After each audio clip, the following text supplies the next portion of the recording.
آج بندے کہتے ہیں علی عبد ہو کے معبود جیسے کام کیسے کر سکتا ہے، علی بندہ ہو کے معبود جیسے کام کیسے کر سکتا ہے، علی مخلوق ہو کے خالق جیسے کام کیسے کر سکتا ہے۔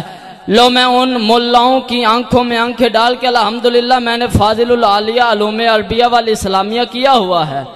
توجہ فرما رہے ہیں؟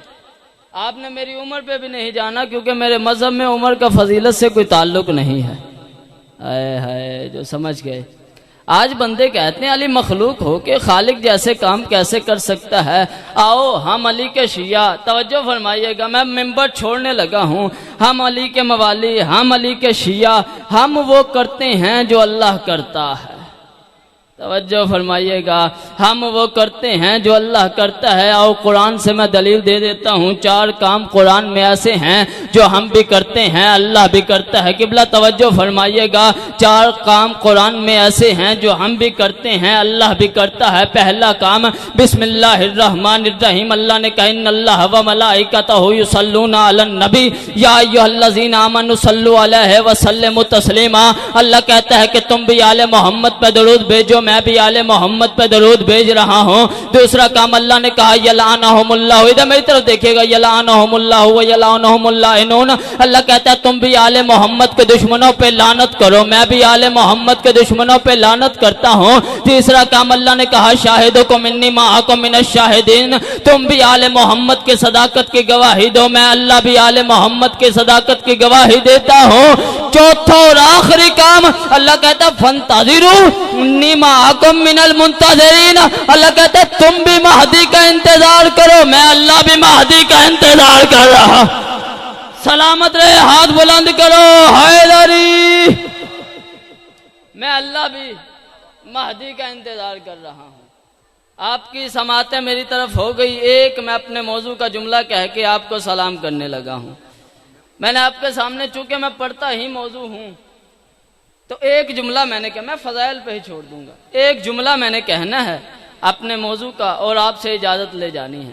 میں نے آپ کے سامنے بہت ہی مشہور و معروف آیہ مبارکہ سورہ ذاریات کی پڑھنے کا شرف حاصل کیا ہے، جس میں اللہ انسان کو اس کا مقصد سمجھا رہا ہے اور ارشاد ہو رہا ہے وما خلقت الجن والانس الا لیعبدون۔ اللہ نے کہا انسانوں، میں بہت جلدی کر رہا ہوں، انسانوں اور جنوں کی تخلیق کا مقصد ہے اس کی عبادت۔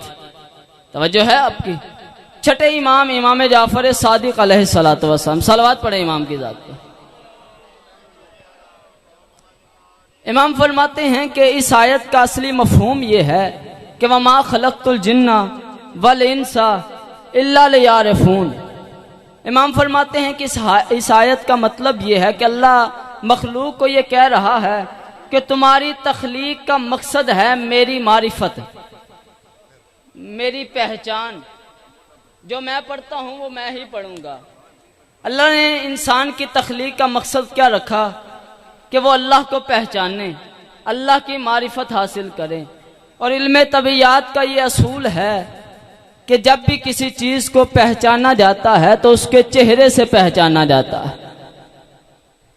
اب پہچان کرنی ہے اللہ کی، کیونکہ انسان کی تخلیق کا مقصد ہے اللہ کی پہچان، اللہ کی معرفت۔ اللہ کو پہچانیں گے تو اللہ کے چہرے سے پہچانیں گے۔ توجہ توجہ، اللہ وجود نہیں رکھتا لیکن اللہ واجب الوجود ہے۔ توجہ ہے آپ کی؟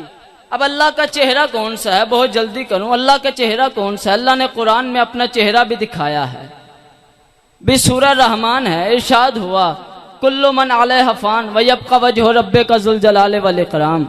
اللہ نے کہا ہر چیز فنا ہو جائے گی، باقی رہے گا تو تیرے رب کا چہرہ۔ توجہ نہیں فرما رہے آپ؟ چلو ایک اور آیت پڑھ دیتا ہوں، سورہ قصص کی آخری آیت۔ ارشاد فرمایا اللہ نے کل شیء ہالک الا وجہہ، اللہ نے کہا ہر چیز ہلاک ہو جائے گی، باقی رہے گا تو اللہ کا چہرہ۔ توجہ ہے آپ کی؟ معصوم سے پوچھا گیا، بڑے حوالے میں دینے کے لیے تیار ہوں، وقت کی قلت ہے، پڑھنے والی ملت ہے، تو وقت کی نزاکت کو سامنے رکھتے ہوئے مختصر کروں۔ معصوم نے فرمایا نحن وجہ اللہ، ہم ہی اللہ کا چہرہ ہے۔ اب اللہ کی پہچان ہوگی، آل محمد کے چہرے سے۔ اب میں آخری آیات پڑھنے لگا ہوں اور آپ کو سلام کرنے لگا ہوں۔ داد دینا لینا یہ الگ بات ہوتی ہے، بات پہنچنی چاہیے، داد نہ بھی ملے آپ دعاؤں میں یاد رکھیے گا۔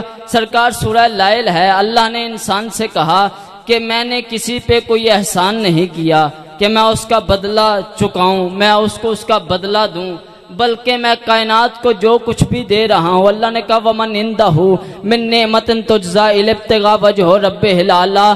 اللہ نے کہا مجھ پہ کسی نے کوئی، میری طرف دیکھے گا، مجھ پہ کسی نے کوئی احسان نہیں کیا کہ میں اس کا بدلہ دوں، بلکہ میں کائنات کو جو کچھ بھی دے رہا ہوں وہ وجہ اللہ کا صدقہ دے رہا ہوں۔ وہ وجہ اللہ کا، جن کے ہاتھ بلند ہو گئے، میں کائنات کو جو کچھ بھی دے رہا ہوں۔ آپ ہی ہاتھ کھول کے بیٹھیے گا، اللہ کہہ رہا ہے کہ میرے ہاتھ کھلے ہوئے ہیں، ہم اللہ کے ماننے والے ہیں۔ توجہ فرمائیے گا، اللہ نے کہا میں کائنات کو جو کچھ بھی دیتا ہوں وہ وجہ اللہ کے صدقے میں دیتا ہوں۔ اب سیدہ کی ایک کنیز ہے، نام جس کا فضہ ہے، سارے بندے بھی داد دیتے رہو تو پورے دن سے بڑا جملہ میں کہنے لگا ہوں۔ سیدہ کی ایک کنیز ہے، نام جس کا فضہ ہے، فرشتے آتے ہیں روٹیاں مانگنے کے لیے، کبھی اسیر بن کے، کبھی مسکین بن کے، کبھی یتیم بن کے۔ سیدہ فضہ ان کو روٹیاں دیتی جاتی ہیں، روٹیاں دیتی جاتی ہیں کہ فرشتے جناب سیدہ کے سامنے کھڑے ہو کے کہتے ہیں کہ اے فضہ ہم تیرا شکریہ ادا کرتے ہیں، ہم تیرا شکریہ ادا کرتے ہیں۔ جناب فضہ نے قرآن کی آیت نازل ہونے سے پہلے آیت پڑھ دی، قرآن کی جن کی توجہ ہے آیت نازل ہونے سے پہلے قرآن کی آیت پڑھ دی۔ سیدہ فضہ آواز دے کے کہتی ہے انما نطعمکم لوجہ اللہ لا نرید منکم جزاء ولا شکورا۔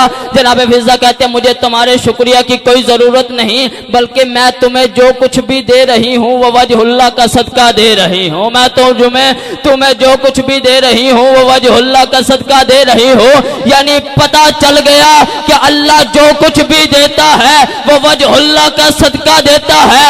سیدہ کی کنیز جو کچھ بھی دیتی ہے وہ وجہ اللہ کا صدقہ دیتی ہے۔ تو یہاں رک کے پھر قلب مہدی مومن ایک جملہ تو کہنا چاہتا ہے نا کہ جو وجہ اللہ کا صدقہ اس خاک مخلوق کو دے اسے توحید کہتے ہیں، اور جو وجہ اللہ کا صدقہ نوری مخلوق کو دے اسے سیدہ کی کنیز کہتے ہیں۔ ہاتھ بلند کرو حیدری۔ وَسَيَعْلَمُ الَّذِينَ ظَلَمُوا أَيَّ مُنقَلَبٍ يَنقَلِبُونَ وَآخِرُ دَعْوَانَا الْحَمْدُ لِلَّهِ۔